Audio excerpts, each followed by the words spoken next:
All right, let's see. Summer's done. Just got a few more shows to review. All right, got to start that up. Got to start up. Oh yeah, right. Legion season 3. Got to continue that. Don't change the channel. Don't touch that dial. We got it all on UHF. Take off your sneakers. Hey guys, it's Camera Review for Legion Season 3, Episodes 2 through 4, and no guys, I have not forgotten about this show. I meant to review this show weekly when this season was airing, but unfortunately I just didn't have the time to do so. There were too many things that got in the way of it, and I just wasn't able to fully set time aside to watch the show. But now that the summer is done, I still have a few more shows to, like I said, review before I make that top 10 best summer shows list, which I very much do think Legion would qualify.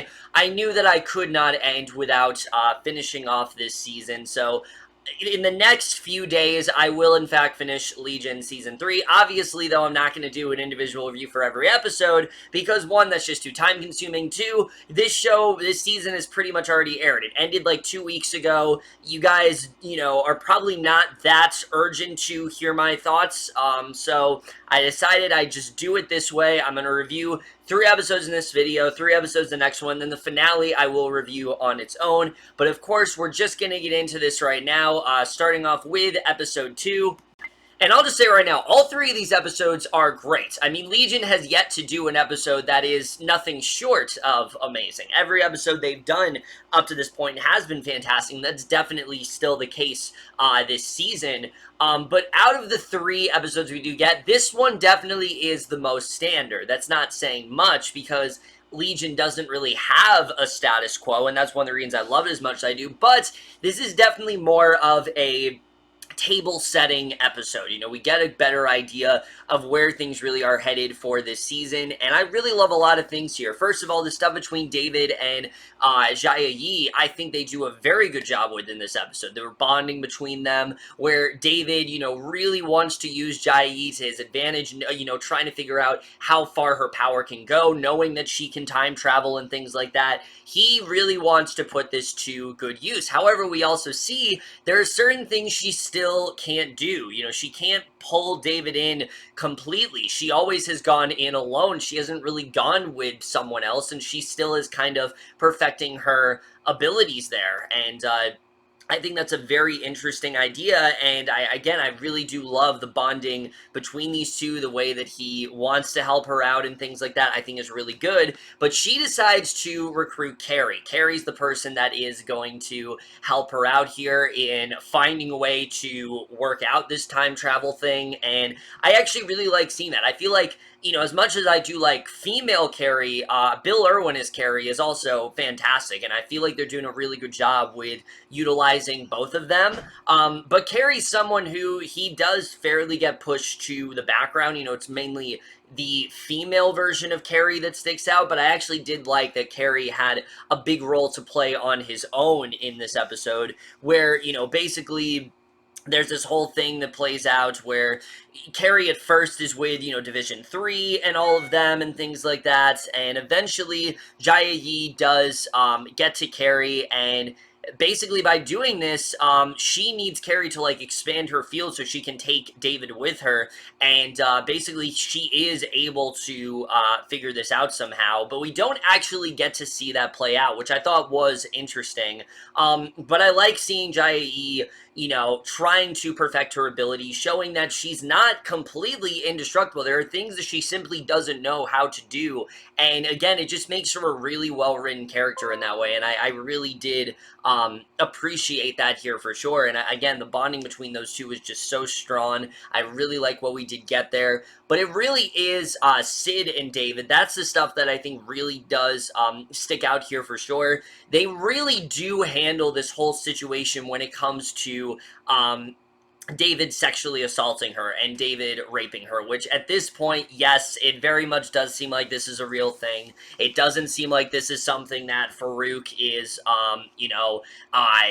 that he planted this into their head and things like that. No, it seems like this very much did in fact happen, and The way they're handling it, though, I think is actually really good. You see, Sid is someone who she's just not going to just forgive David for. He wants to act like it hasn't happened. He wants to act like he can erase it, but he can't pretend that this didn't occur. This is something that did very much happen, and you can see the impact that it really has had on Sid. She does still care about David, but obviously she knows that he's kind of toxic at this point, and she's telling him, like, he should just try to turn himself in and just be rid of all of this. But we know that David isn't willing to do that. He doesn't want to accept the fact that he fucked up here. He wants to move on, and he wants to go into the past to see if he can fix this seemingly irreparable damage. But I think they handled this very well. They very much do villainize David here, but you also do get to see that David, again, he doesn't really feel like this is that big of a deal. He feels like this is something he could easily fix,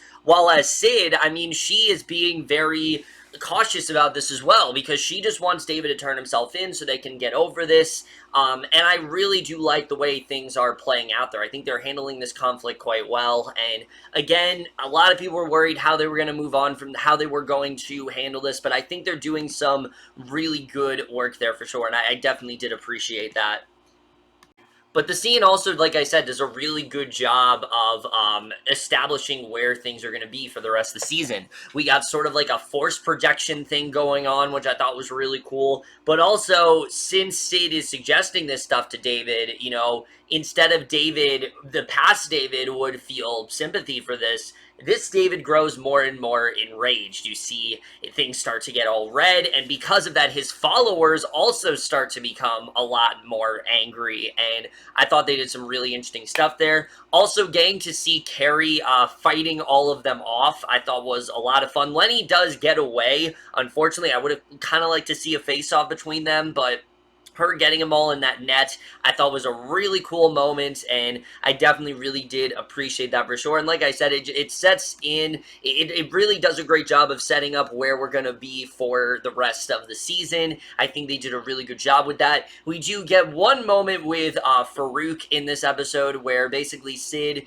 talks to him and things like that, and talks about how, David thinks that he's a victim in this situation, and Farouk talks about how, like, David's reality is false, and, like, his talks are useless, and that, she needs to have intimacy that's more emotional than physical, and I like the relationship that's kind of developing between these two. It's clear that she's putting a lot of trust in him, but he actually is trying to care for her. Now, again, I still don't really trust Farouk. I don't really know if I fully believe that he is on the right side of things, or is he just getting such a kick out of watching David destroy himself that he himself has something brewing? I guess we'll have to see, but I do like where this is really heading. Overall, this was a really great episode. There's a lot to really appreciate here. We also do get to see not only is Switch being affected by not being able to go with David, which she is able to at the end of this episode,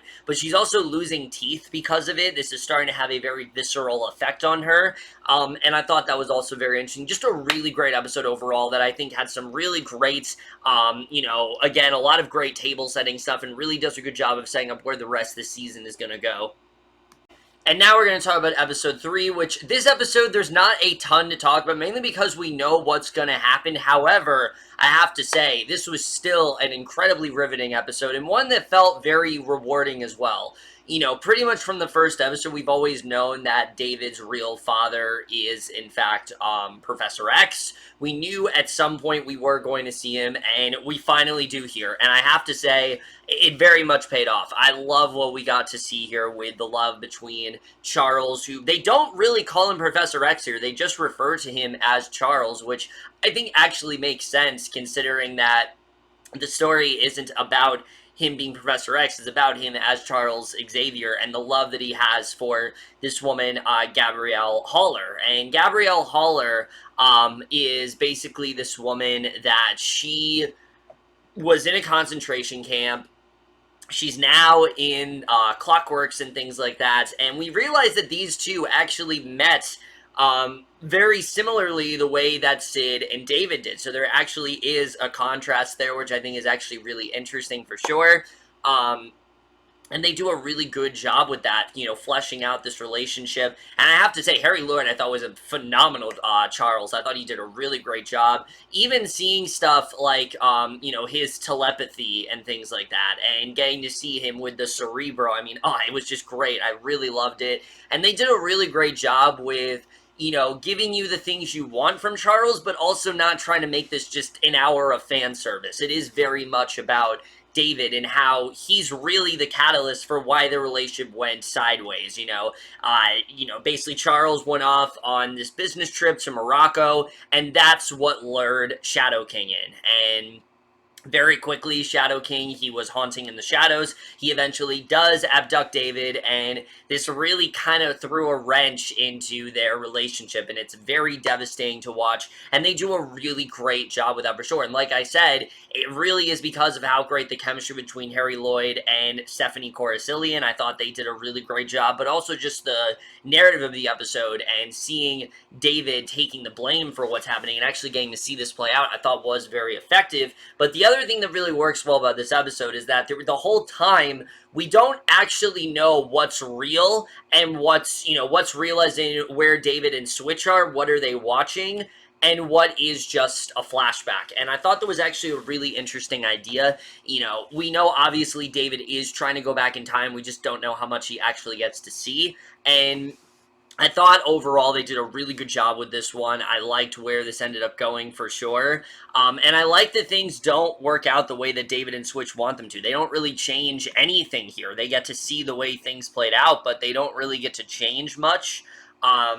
Basically we see Switch is losing more teeth. She is growing more and more weaker by the minute. And it's just not working out the way that they wanted to, and because of that, they can't really change much of anything. But you also do get to see that deeper connection that Farouk and David had. It very much is like a father-son type connection, because Shadow King's been with David pretty much since he was a baby, and I think that's very interesting overall, and I'm interested in seeing really, where that does go. But this was a highly effective episode. I really did like what we got here. Again, not a lot to talk about overall, because it's a lot of stuff that we expected, but it was very much a needed one. It gave us a really great window into the relationship between Gabrielle and Charles, which I really did appreciate, but also just, of course, the way it was edited and things like that was just really great, and it's definitely Legion in top form for sure. Really great stuff here.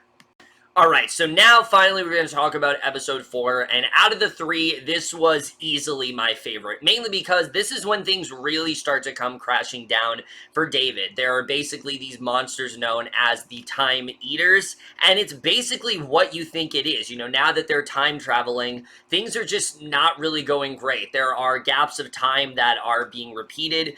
Switch is losing so many teeth to the point where she's telling David, like, I can't do this anymore. We can't keep just going back and forth. It's going to, destroy me, not just mentally, but physically. It's going to destroy her. And, David is just so adamant on going back. He doesn't really care about that. And again, it does show that he is very much becoming a villain in that sense. But the Time Eaters themselves are terrifying to watch. I mean, they are a very, very scary villains, and I think they do a really great job with presenting them as this threat. I was definitely very frightened by what we get there, especially just in the beginning where they keep repeating the same thing over and over again. You see what the Time Eaters are really doing there. I thought was definitely very interesting.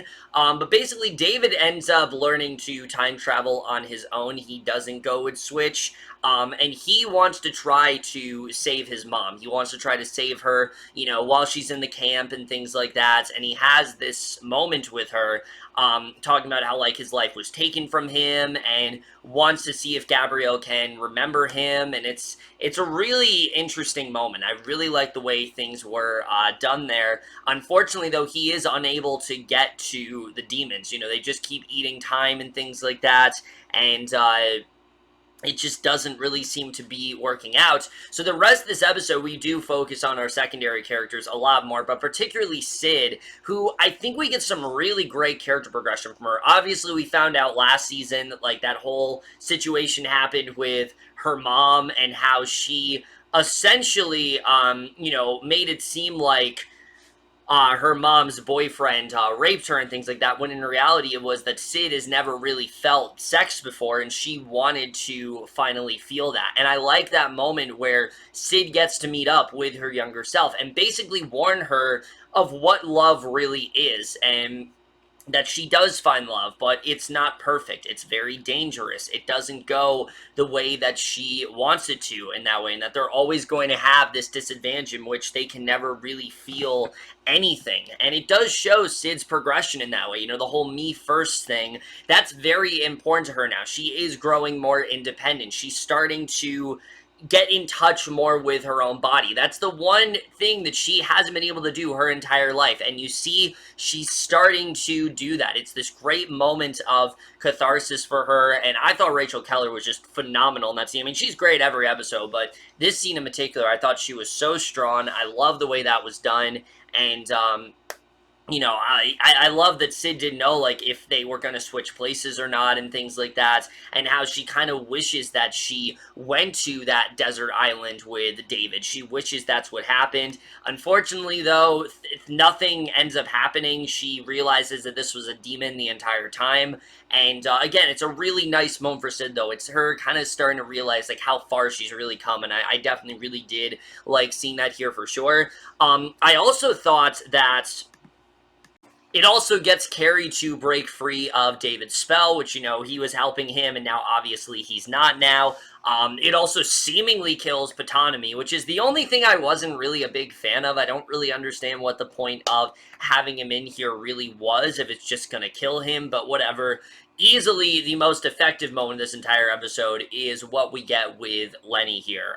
This was just absolutely crushing, where, you know, Lenny, she has that woman that's going to have that baby and things like that, and you know, it's a very effective moment with Janine, and Janine, she does start giving birth, but because of the time eaters, things are going rapidly. So we go from Janine having this baby to Janine seemingly disappearing, and this baby being older and being a child now. Then essentially then it's an adult. Then it's like an old woman, and then it's just gone, and it's like it never happened. And you really do see how this affects Lenny. I mean, all of those years are just gone in a second, and she has no idea what's caused it, and she seems like she's at the point where she's going to self-destruct, and basically she wants to, you know, she goes to David and things like that, and she doesn't want him to help her. She feels like she needs to suffer in this way. And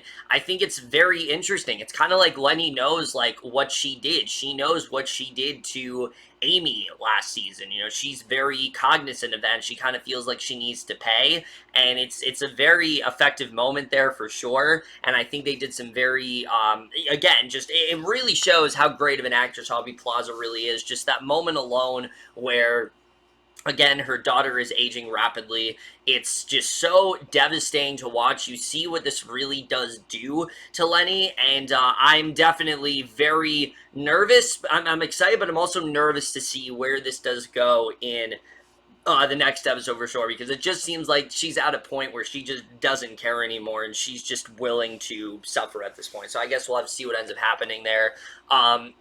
But the way things do, of course, end here, I thought definitely was very effective. That basically Carrie does end up taking Switch away from David, which, I mean, kind of makes sense. Switch was at a point where she wanted to get away from David anyway. Like, she told him straight out, like, I'm not going to be able to do this that much longer. David didn't want to listen to reason, so Carrie up and went with her, and obviously he's very frustrated, and he talks about how it's now war on Division 3. He's going to declare war on them. Who knows what he's really going to do, but that's really the way we do end things here. But like I said, I thought this episode was extremely effective. I really did like what we ended up getting here for sure, especially physicality-wise. I mean, just the look of the Time Eaters was really great, but I also thought, in terms of visuals, this was probably one of the most impressive-looking episodes yet, particularly the sequence with, not just sequence, but, like, the plot this episode involving, I think it was Farouk, Carrie,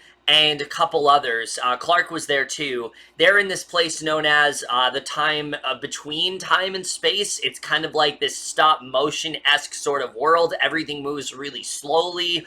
The, aspect ratios are different and things like that. Just a really impressive looking sequence. And it's stuff like that that just shows the level of technical mastery the show always is on. And that's something that I'm definitely going to miss once the show is over. And it's moments like that that really show how much I think we end up taking it for granted just because of how well done it, just because of how stylized it looks. And just how specific the look and feel of it is all. I mean, again, the aspect ratio changing, things moving differently. There's so much detail put into that, and I really do love the way things are done here. This was just an all-time episode of Legion for me. I really loved everything we did get here, and it's definitely probably my favorite episode of the season so far.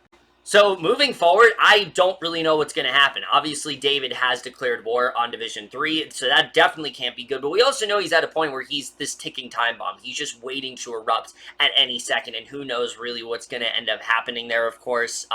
The stuff we get, like I said, with Sydney, I think Sydney's at a point where she's really starting to get more in touch with herself, and I definitely really do like seeing that for sure. But then, of course, Lenny is the character I'm most worried about right now. I don't know where she is. I feel like she is at a place where she's doing some very self-destructive things, and I don't know how much harm she's willing to put herself through, but it seems like she wants to be in pain. She wants to suffer because of everything that she's done at this point. It's all starting to catch up to her, and this was really like that last straw. She was hoping that things could have gone well with her daughter, but her daughter's just gone because of the Time Eaters, and I think that's definitely a very effective moment. Carrie taking Switch, I mean, who knows where that's going to go. There's just a lot of possibilities for where they really can take things moving forward. I think overall, this is a really great season so far. I definitely really do like the way things are playing out here. It's at the halfway point, and again, I don't know too much about where things do end up going from here. I'm excited to see what they end up doing overall. So now I am going to rate all 3 episodes overall. So the second episode, Chapter 2, I am going to rate that episode an A minus. Episode 3, Chapter 3, I'm going to rate that episode an A. And Episode 4, I'm also going to rate in A. And with that, guys, that's it for my review of these 3 episodes of Legion Season 3. Like I said, I do have plans to review the rest of the season later today and get the finale up tomorrow, so definitely look forward to that. But that's it for this video. Hope you guys enjoy. We'll see you guys in my next video, and I will see you guys for that. Okay, bye.